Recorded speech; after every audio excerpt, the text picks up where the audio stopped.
Hello, everybody. Welcome back to a brand new movie review. This one is for Borderlands. Now, Borderlands has been one of the most infamous summer blockbusters in quite some time.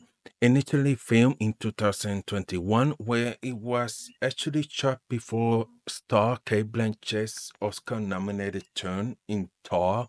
The film ended up going in for some significant retouches, with Deadpool director Tim Miller filling in for original director Elliot Roth, who went off to shoot the very well received Thanksgiving. Given that Roth retains solo directorial credit and has been front in the movie's marketing campaign, it's hard to say definitely that what was or wasn't part of the original concept of the film. Still, I imagine that this lay in misfire wasn't it.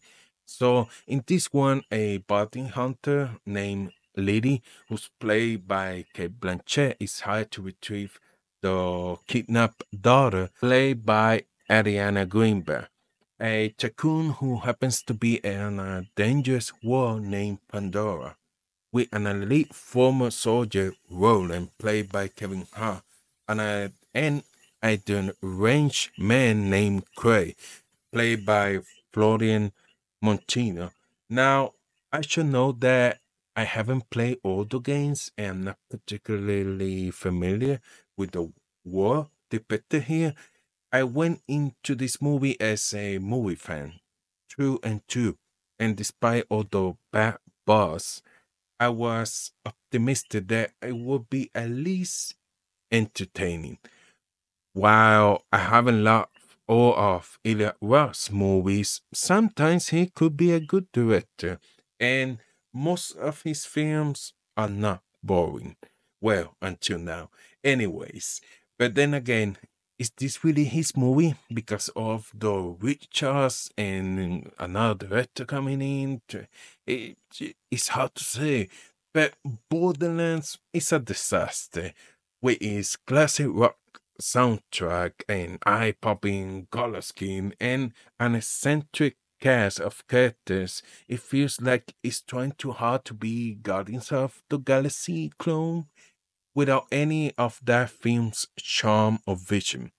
Ross' original cut may have been edgier or at least more interesting, but at least as it is, Borderlands is trying to rip off Guardians of the Galaxy.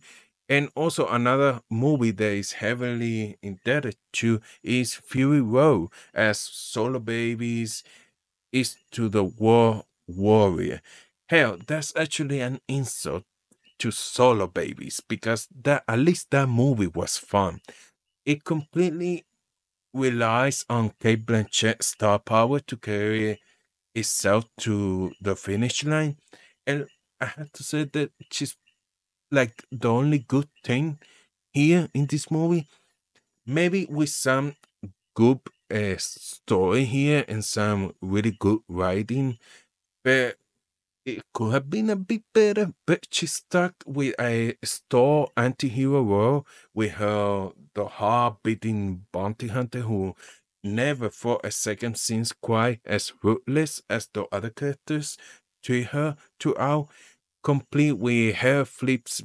Blanche seems almost like to be sending up etching rules, but it doesn't bring her normal gravitas to a par which is well suited. However, Lily is only one of the characters in this band of heroes. The film centers around, and Kevin Hart plays his action driven road story here with him not even correcting a smile. He comes up as someone barely trying to be convincing. And again, like, but they could have some milk ground here, like let some humor, the thing that made him famous shine through a little bit.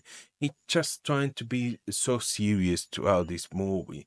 And I think this movie fits the Kevin hard persona, like when he is a comedian. I mean, it was an art choice. Now, hidden behind the mask, Chris to Florian Montunu, in a role that seems like he was trying too hard to be this movie's drag and isn't able to make all that much of an impression. And while Jack Black's voiceover as the Robert Claptrap wears out his welcome within menace, and as a scientist they pick up on the way, Jamie Lee Curtis seems to be trying to introduce some eccentricity into her part.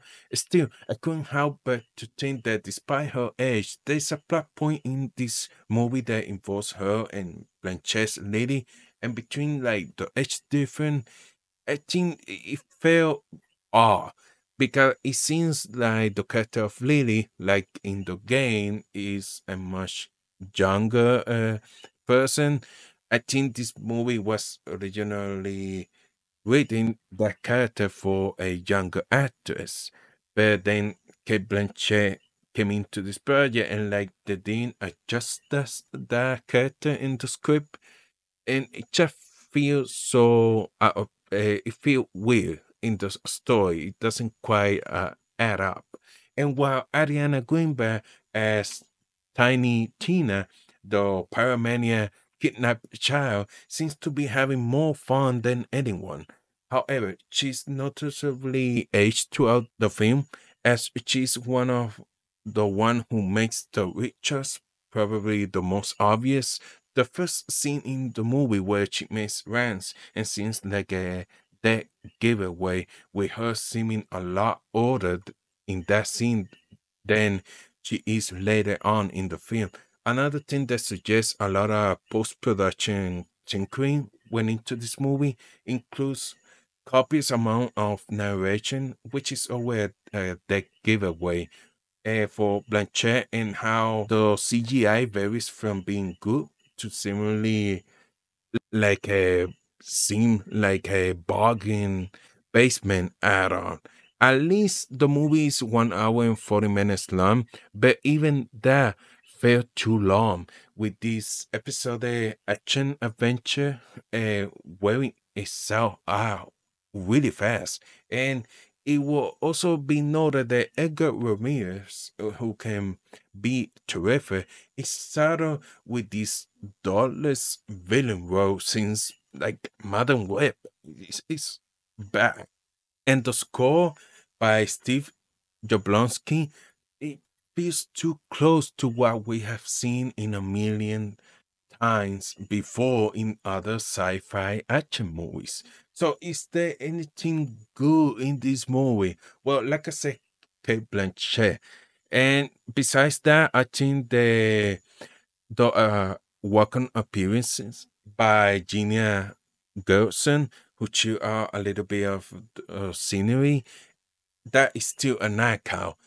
But other than that, I think this is one of the worst big budget movies that I've seen in quite some time. And it seems like it will barely be a blip in any of the cast filmography.